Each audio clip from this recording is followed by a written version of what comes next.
Reyes Uvilla nos ubicó y nos coloca en el límite entre el estudio psicoterapéutico desde su visión psiquiátrica y los aspectos de vida y muerte, y recalca al final de cuentas en un trabajo formidable con aspectos relacionados con el duelo. Y finalmente nosotros denominamos un avance más en la tanatología, donde dejamos de hablar del enfermo terminal solamente, dejamos de hablar de la familia, del equipo multidisciplinario, e incorporamos todo acontecimiento que tenga o que parta del sentido de la percepción, adaptación de los procesos de vida y muerte en el ser humano y en la persona. Entonces, nos abrimos a muchas cosas más, cosas que mucho la sociedad nos demandaba, como es el caso de los suicidios, como es el caso de los homicidios, de los accidentes fatales, como es el caso de crimen organizado, ese gran mal que se encuentra casi en toda América Latina y en otros lados del mundo, y finalmente, como es el caso de los desastres. Pero como ya veníamos trabajando desde antes del mes pasado, ya traíamos otra información que se fue aterrizando. Entonces decimos que en algún momento este punto iba a caer, pero no lo habíamos dimensionado para lo que íbamos a vivir. Lo habíamos dimensionado más bien como en aspectos personales y en algunos aspectos sociales, el impacto de un desastre, algo que me mueve, que derrumba mis estructuras, me puede generar alguna situación desfavorable. Y esto lo trajimos no para tanatología, lo estábamos estudiando en psicoterapia transpersonal, y decimos entonces que el desastre tiende a ser transpersonal y que en ese sentido es todo aquello que modifica las estructuras del ser humano o de la persona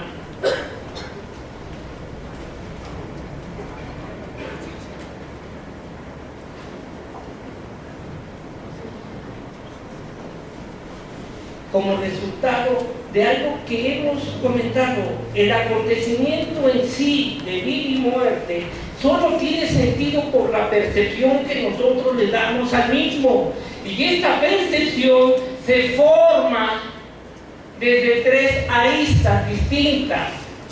Una de ellas, los acontecimientos transgeneracionales, es decir, lo que nos han legado nuestros antepasados. Otra, los intergeneracionales, lo que nos marca la sociedad, la cultura, la moda y los eventos históricos. Y una más, lo que tiene que ver con mi experiencia desde mi gestación, por tomarlo de alguna manera, mi relación con otras personas, significativas o no, mis relaciones con el mundo que me rodea y las personas significativas que han aterrizado en mí, lo que ellos consideran que han aprendido, y que esto da como consecuencia una adaptación a una nueva realidad. Como tal, en estos momentos quiero decirles que esta conferencia, de una o de muchas formas, la dedico a esas personas que antes de este acontecimiento, de los acontecimientos del 7 o del 19, pasaron por colapso de sus estructuras, por el colapso de la estructura física que jaló a la psíquica jaló a la social, o la social jaló a la física, y que de muchas maneras pudieron levantarse para continuar. Pero también están aquellas personas que siguen construyéndose para sus nuevas realidades. Y por otro lado, aquellos seres que dejaron este plano y que el día de hoy transitan en planos diferentes, y que esperamos que esos planos en los que transitan tiendan a ir hacia la luz.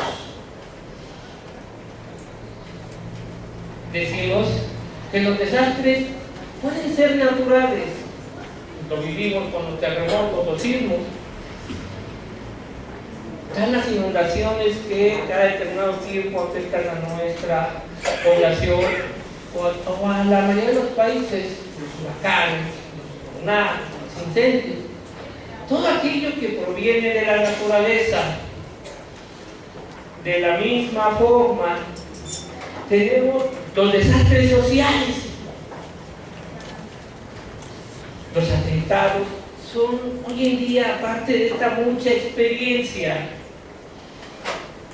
Estábamos pasando en México por los acontecimientos del 7, del 19, y Estados Unidos estaba encontrando un desastre social en una ciudad, en la ciudad de Las Vegas, pero antes había pasado por un desastre natural que estaba vinculado a la experiencia de huracanes. Y nosotros el 2 de octubre, desde hace muchos años, tantos que hay generaciones que solo salen de este acontecimiento a través de las pláticas o de algunas lecturas, pasamos 2 de octubre. Y para todos aquellos que alguna vez fuimos estudiantes, que alguna vez caminamos por las calles y gritamos, 2 de octubre no se olvida, porque tuvimos referencia o estuvimos cerca. Entonces sabemos el impacto que tuvo para nuestra ciudad ese movimiento de la clase media que a través de los estudiantes emergió, y lo que pasó en esa plaza que bueno, desde antes recibió el nombre de las 3 culturas, que todavía nos preguntamos alguna vez por qué esa puerta de esa iglesia no se abrió. Y todavía nos preguntamos, bueno, ¿quién fue el responsable? ¿Quién asumió el mando de esa acción? Así que para muchos de nosotros, para muchos de ustedes, el impacto lo vivimos hoy en día con la forma en que fue evolucionando y se precipitó el manejo político en nuestro país. Antes, dentro de los sociales, un poco antes, estamos dos, tenemos los duelos. Y cuando hablamos de los duelos, esos duelos pueden generar conflictos en algunas personas, incluso en una más o en algunas más que otras. Y tal vez en algún momento nos ha sucedido que tuvimos una relación, estuvimos con una persona, depositamos en ella nuestras carencias y necesidades, decimos y determinamos como una parte de nosotros, como una parte de mí, pero en verdad quiero decirles que aunque a veces decimos que no pasó nada, indudablemente acá entre nos quiero contarles algo.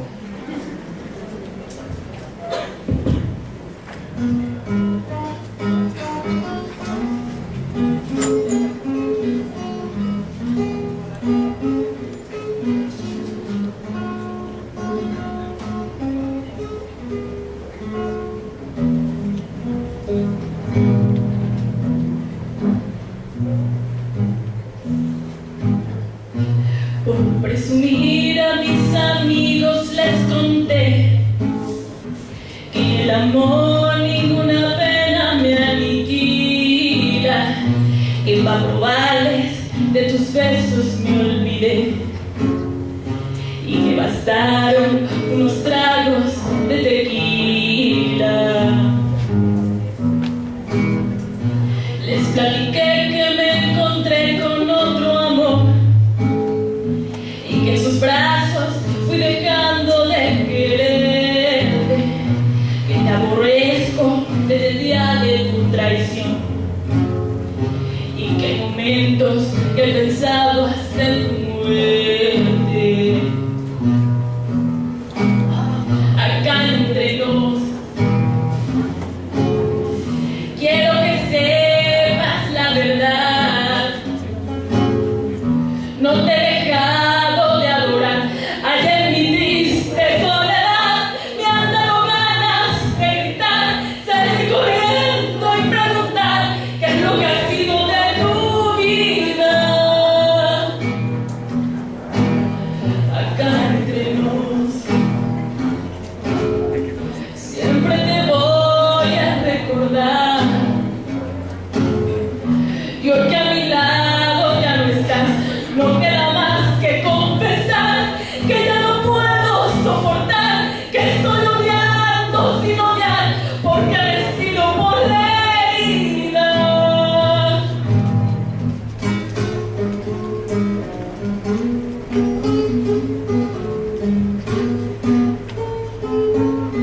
dije padrino, lo andaba buscando,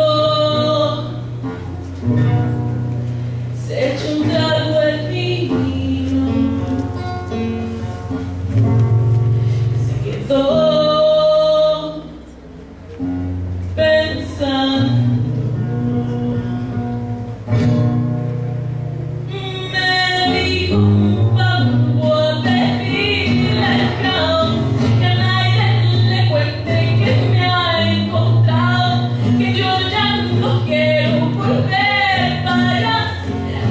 Ya no tengo ni dónde llegar. Murió su madrina, la Trinidad. Los hijos crecieron y ¿dónde están? Perdí la cosecha que me dejan. Si lo que más quiero, que más me da. Si lo que más quiero, que más me da. Cobija y sombreros serán mi hogar, por eso mi ahijado regrese en paz y a nadie le cuente que estoy acá.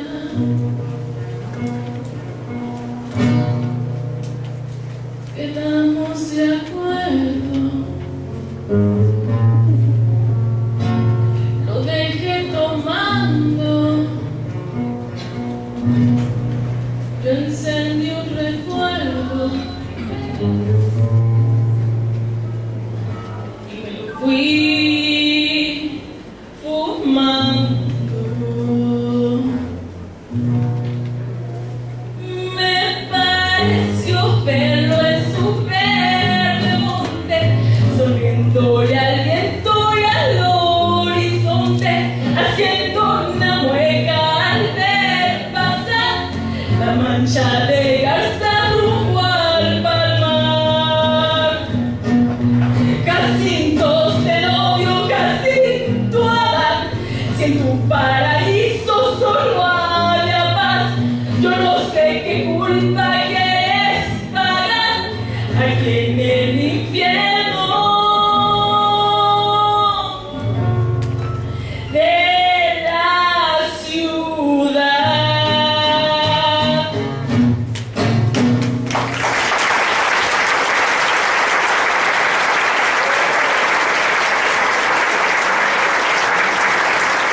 Muchas gracias. Acá entre nos, ¿quiénes todavía? Levanten su mano con dignidad. Vale, significa que no que amaron, que sintieron y quisieron, y esa es ventaja en este mundo. Mándame esa canción colombiana. A ver. Los colombianos tienen una música exquisita, maravillosa. Miren, casi todos los desastres naturales, tarde o temprano, van a cambiar a sociales. Y entonces va a haber el conflicto de lo natural y el conflicto de lo social. En México no es distinto. En estos días ya empezamos a saber que se bloquean avenidas, se bloquean calles, se forman asociaciones, agrupaciones. Es el tiempo de los bandidos. Y lo vamos a vivir porque ya lo vivimos en el 85. Hace no mucho se estableció la cifra de viviendas, casas, departamentos que se hicieron después del 85 para compensar a los damnificados. Me sorprendió saber que por cada departamento o casa que colapsó, se construyeron 10 más. Y yo dije, ¿dónde, en manos de quién quedaron las otras 9? Y obviamente, ¿qué digo? En que le van a sacar raja política a una situación que inició como un desastre natural, que pasó a ser social y que ahora se la fixó. Estarán las dos cosas ahí en medio. Tenemos que los desastres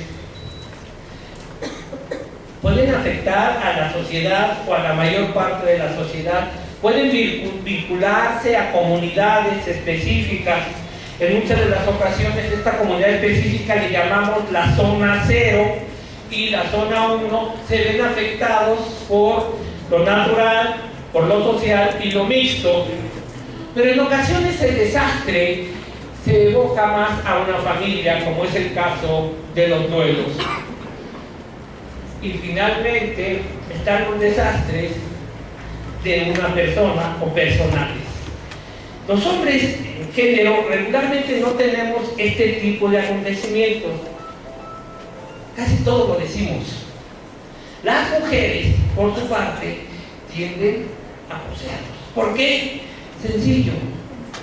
Porque son cuscas. Y como son cuscas, después no pueden decir porque socialmente no está permitido que hablen de sus otras relaciones. Y como consecuencia, el desastre es personal. Y hablando más en forma, todos podemos pasar por un desastre. ¿Qué pasa cuando se vive un desastre en cualquiera de sus dimensiones? Bueno, que va a haber unos síntomas esperados. Y este es el primer referente para aquellos que hacemos trabajo dentro de la tanatología desde el campo de la psicotanatología. Y el referente está en función de lo que nos muestra el paciente o el grupo de pacientes cuando se trabaja con más de uno. Y entonces sabemos que el miedo va a virar hacia la angustia, que el enojo se va a volver iracundo, irá la ira, la tristeza se va a incrementar y tendrá características de depresión, y que estos se van a estar moviendo y combinando, y esto dará como resultado cambios bruscos en el estado de ánimo. Por otro lado, el paciente nos va a referir las alteraciones del sueño, principalmente el insomnio y la hipersomnia. Nos va a hablar de la alteración en la alimentación, la ausencia de hambre, de apetito por un lado, y por otro lado los atracones. Pasar periodos largos de tiempo sin consumir y de momento sentarse y no poder dejar de comer, y su cerebro no le manda el mensaje de saciedad y como consecuencia sigue comiendo, y entonces es el cuerpo quien manda el mensaje de que ya no puede entrar más comida.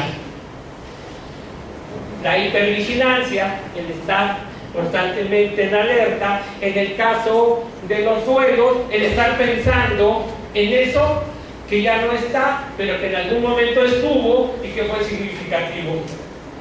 Y la sensación de que está ocurriendo, que en el caso de los duelos o de muchos de los desastres sociales, está mucho en función de recordar cómo era antes de que se perdiera. Siendo así, entonces tenemos que de otro estudio que habíamos realizado y que estábamos atendiendo, ya teníamos una escala para explicar el suicidio, pero que no era de escala convencional donde todo es suicidio, suicidio, suicidio, suicidio, hasta el acto suicida.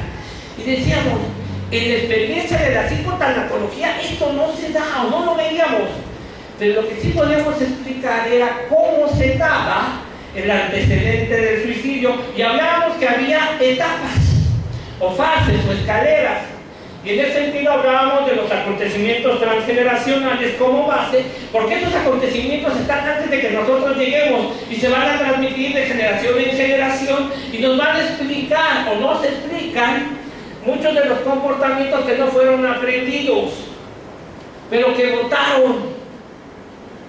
También tenemos en eso mismo que lo primero que recibimos cuando llegamos a este mundo, que no rodea nuestra influencia específica de la familia, sino de las figuras que están dentro de la familia, pero estas figuras están determinadas por la sociedad y la cultura. Es decir, quien primero nos molda no es la familia, sino la sociedad, y lo que la sociedad depositó en nuestra familia. Y entonces se nos van a dar algunos elementos y roles en función, en primera instancia, del género, y en segunda instancia, de lo que la familia dejó de hacer, quedó inconcluso y después va a depositar sobre nosotros y eso nos va a llevar al tercer escalón. Pero hasta ahí no teníamos gran problema. Todo esto lo vivimos todos. Pero había un elemento que era diferente, porque con todo esto lo que podríamos deducir es que si habíamos nacido como seres humanos, estos 3 escalones nos habían servido para convertirnos en personas. ¿Y por qué teníamos que ser personas? Porque necesitamos funcionar en un mundo que nos pide estar en función de la sociedad y no en función de lo que nosotros concibimos como parte de crecimiento. Y entonces tenemos que ver cómo primero nos convertimos en personas antes de poder explicar lo siguiente. En ese sentido, José Manuel, colombiano, Andresito Pereira, Raúl, Juan Alfredo, vengan los 4, por favor. Ahí.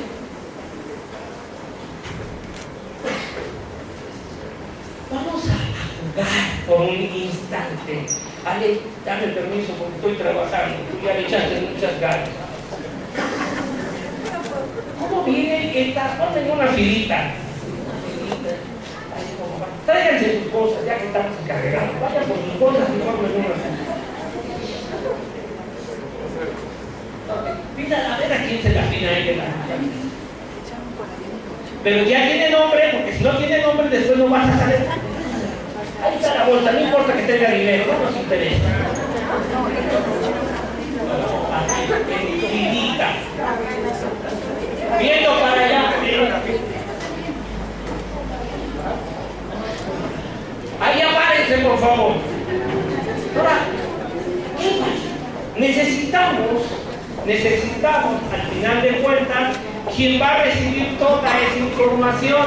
Entonces necesito un voluntario o voluntaria. Solo aclaro que es un ejercicio muy fuerte y que a la mitad del camino no se puede rajar, porque entonces significaría que la persona se murió antes.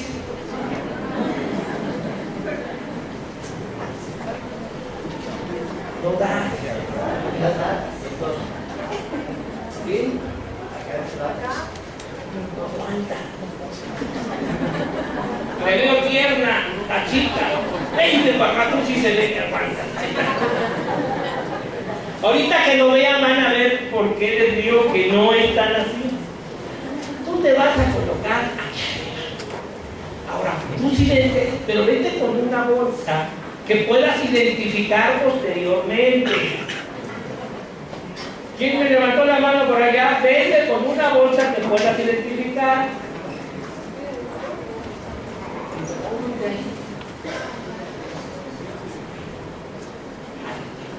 Bien.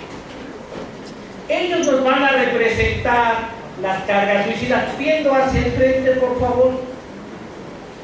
2 pasos al frente. ¡Ya! Y el vasito, por favor. Entonces, ¿qué hacemos nosotros cuando vivimos la experiencia de conocer lo que nos transmiten nuestras generaciones? Es algo parecido a esto. A partir del doctor José Manuel, voltea para allá, doctor Carrillo, y nuestros antepasados nos dan no lo que quieren, sino lo que pueden dar. ¿Qué se contiene en eso? No lo sé, no tiene sentido lo bueno o lo malo, solo sabemos que es información.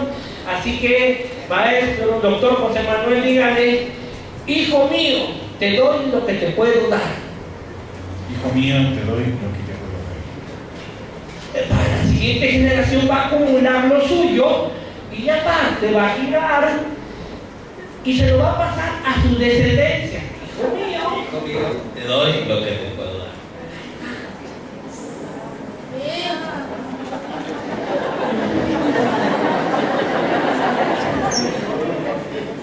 Hijo mío, te doy lo que te puedo dar.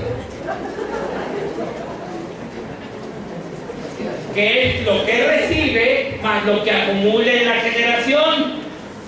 Hija mía, te doy lo que te puedo dar.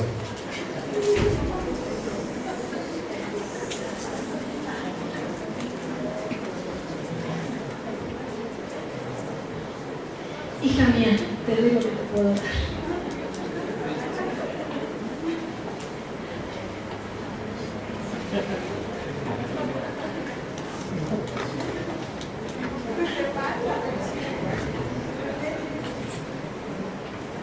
Creo que ya no puedo con tanto y entonces, hijo mío, te doy como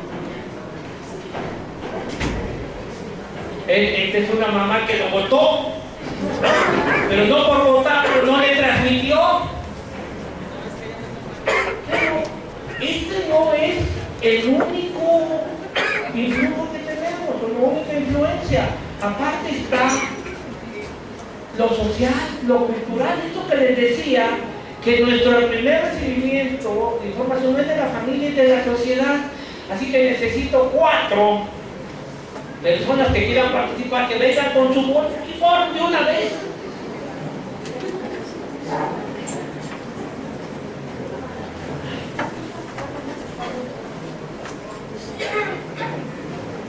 Ya llegó su hermano. Y entonces, ¿qué hace la sociedad, la cultura, la moda y los eventos históricos? Arrojar sobre nosotros, en este caso, tener lo que le posible.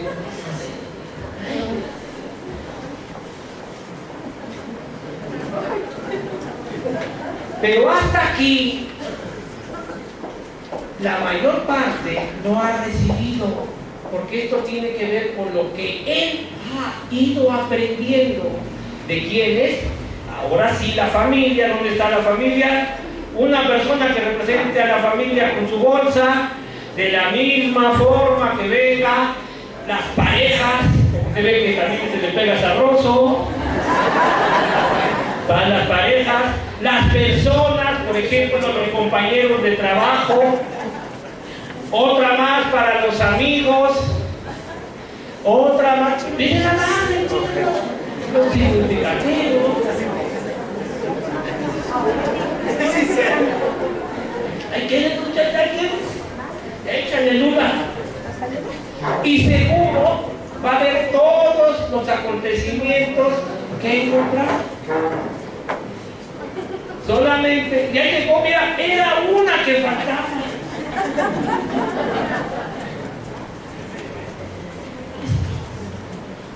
Hasta este momento no hemos hablado de ninguna. Vente para acá, no te quedes con el trauma. Ay, no. Hasta este momento no ha habido un acontecimiento que detone la percepción de desastre. Esto hizo que dejara de ser humano para convertirse en persona. Ahora sí, muchachos, muchachas, regresen a sus lugares.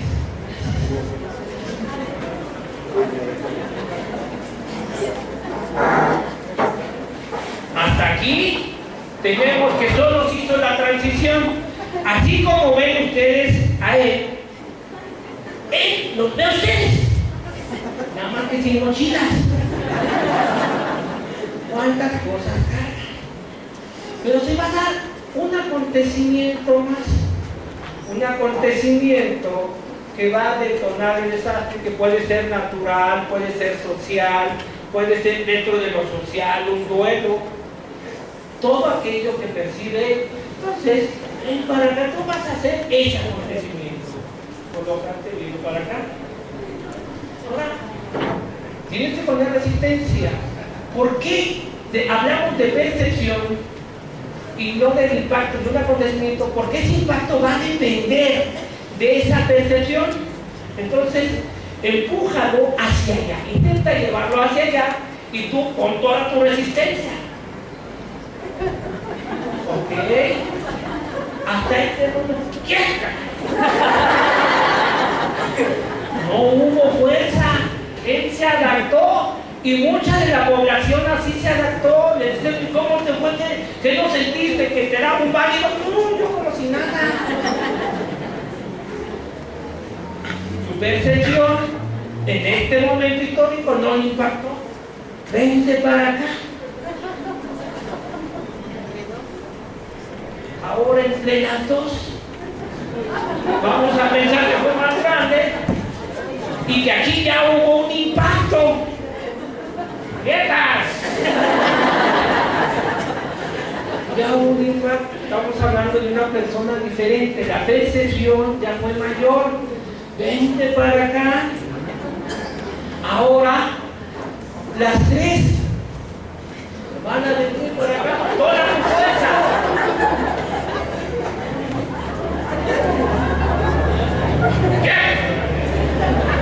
Ya hubo mayor impacto. Pero va a haber personas, algunas personas, donde el impacto todavía va a ser mayor, ¿verdad? Vente para acá. A esas personas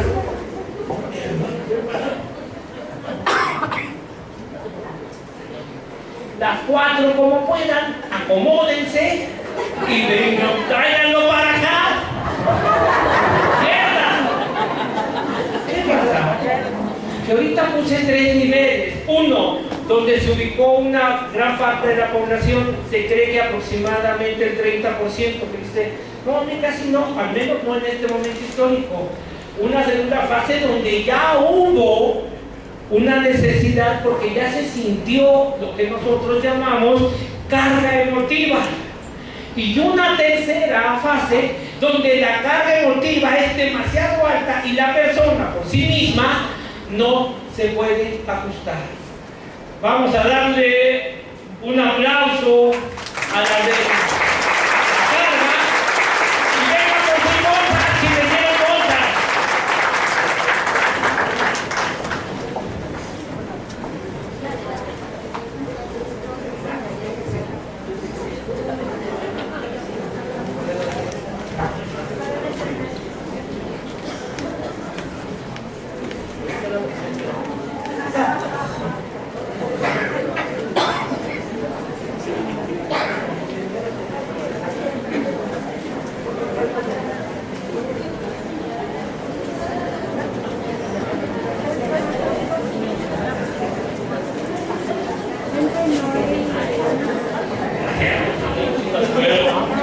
¿Qué les quiero decir? Que el acontecimiento tiene fuerza por la percepción que le damos cada uno de nosotros a esta percepción o a esta situación que genera la modificación o la alteración de las estructuras del ser humano y o en este caso de la persona. En ese sentido, la carga emotiva es la parte fuerte. Lo demás lo analizaremos mañana en la conferencia de suicidio. Entonces, ¿qué es esta carga emotiva? Lo que acabamos de ver en este ejercicio tiene que ver con los acontecimientos transgeneracionales intra que empujan. A veces, como sucede en casi todos los eventos, cuando recién terminó, hay muchas personas que están listas para apoyar.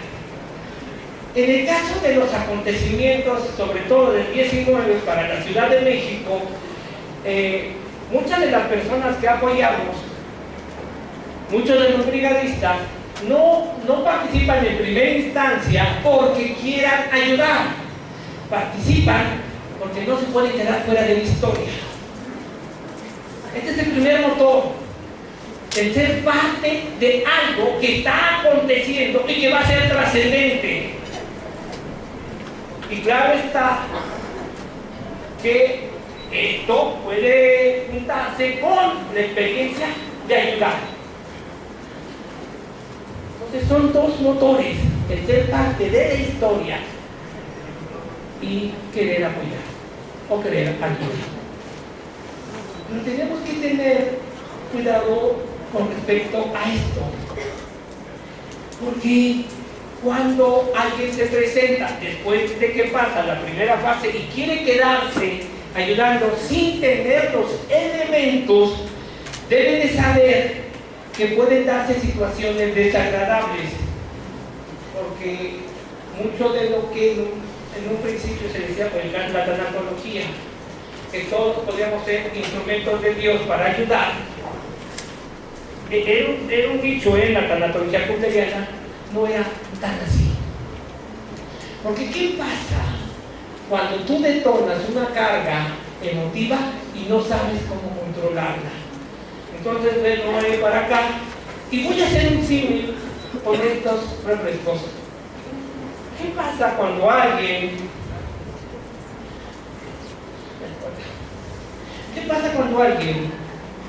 destapa una situación con una persona que no va a saber controlar?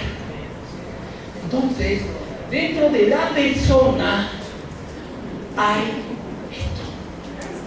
Las emociones se están moviendo y buscan salida. Así que cuando te la pasas con manos, con ese valor que te caracteriza, lo que vas a hacer es abrirla de un solo movimiento, como debe de ser, como todo hombre.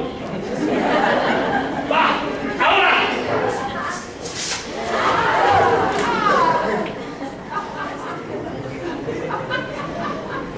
Van a votar. Y cuando no se tiene formación, ¿qué va a hacer con esto? Porque aquí ya no basta la buena voluntad. Aquí se tiene que estar listo para lo que sigue. A veces, cuando somos psicólogos decimos, es que yo soy psicólogo y yo lo puedo hacer. Y a veces decimos, ¿de qué estás hablando? Entonces, de esa misma manera se va a presentar algo que podemos decir que es parecido a esto. Entonces, en lugar de abrirlo con una sola, lo va a hacer en tres movimientos, que se llaman 3 movimientos. Primero, ahora. Segundo, ahora. Tercero, ahora. Aunque está disminuido, sigue saliendo innecesario. Y esto va a generar conflictos con el paciente. Claro, los que somos terapeutas sabemos que tenemos que hacer un control determinado para no generar reacciones que pueden ser o se consideran no adecuadas. Entonces vamos a hacer una especie de contención con respecto a la forma en que vamos a liberar las emociones y saber que el espacio para liberar las emociones principalmente va a ser el consultorio, y lo que vamos a hacer es irlo haciendo gradualmente, porque sabemos que una carga emotiva puede provocar situaciones muy adversas, muy complicadas. Ir midiendo, y esto no se hace igual para todos, porque cada uno de nosotros somos distintos, y a veces se va y tenemos que regresar y soltar todo en el espacio controlado de lo que es el consultorio. Cuando nos estamos formando como terapeutas, algo parecido a esto sucede. Y claro está aquel que a través de los años, de la experiencia, se convirtió en terapeuta. Porque un terapeuta se construye por los pacientes. Termina su formación subjetiva, objetiva en el aula, subjetiva en su espacio terapéutico, pero ya en otro nivel lo da de experiencia.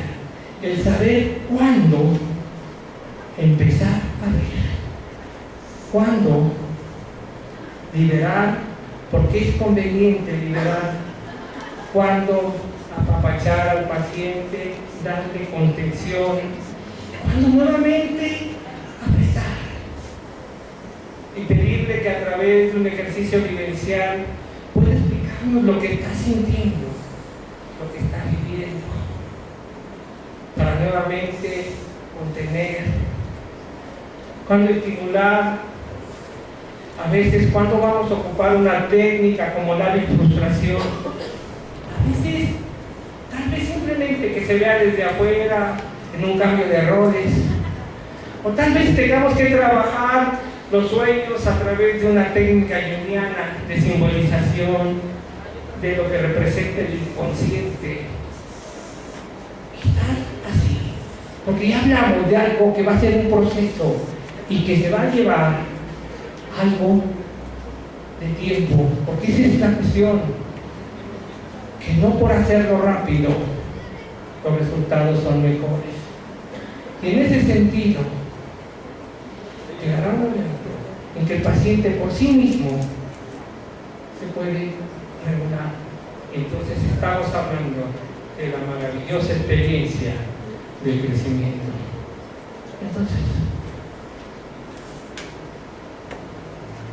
deben de entender, deben de saber que no basta la buena voluntad para trabajar un desastre natural, social, mixto, un duelo, una situación que altera o modifica sus estructuras.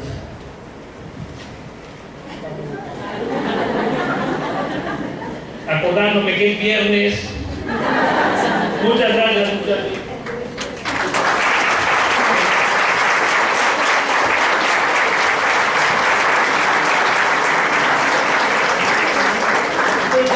Algo que nos debe de quedar muy claro es que el trabajo debe de centrar en la disminución de la carga emotiva. La carga emotiva, a través del tiempo y de lo que hemos trabajado, es el motivo por el cual los pacientes llegan a terapia. A mayor carga emotiva, menor posibilidad de adaptación. Y en la imposibilidad de adaptación significa que no está pudiendo simbolizar cómo en otro momento, con sus recursos, simboliza. Y cuando alguien no simboliza, tenemos un problema. Evidentemente, tenemos que hablar que para el nivel de intervención tenemos tres escaloncitos, tres escaleras. La primera le llamamos acompañamiento. Cuando empezamos a trabajar con los brigadistas aquí en el INPO o con brigadistas en distintas instituciones, mucho de lo que hicimos fue hacer acompañamiento. Algunas personas que lo hicieron de buena voluntad, pero sin formación, lo que hicieron fue hacer acompañamiento no profesional. ¿En qué consiste el acompañamiento no profesional? Principalmente consiste en permitir que la persona simbolice a través de las palabras aquello, esa carga emotiva que está sintiendo y que de entrada genera cierta liberación. El no profesional no cuestiona, no pregunta, escucha y de vez en cuando, o muy seguido, da consejos. Así que vamos a hacer un símil de acompañamiento no profesional, así que agarren a la persona que tengan más cercana a ustedes, la más cercana, así de ladito, pónganse, muévanse, la persona más cercana, con la intención de compartir esta experiencia.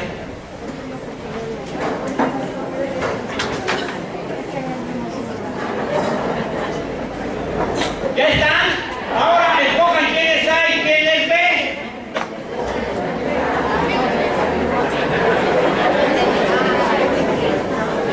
Dale, levanten su mano las A. Perfecto, baje su mano. ¿Qué vamos a hacer? Las A se van a contar a B cómo vivieron el terremoto del día 19. Y va a escuchar, simplemente escuchar. Van a tener 5 minutos, faltando uno, yo les aviso para hacer cambio. Iniciamos ahora.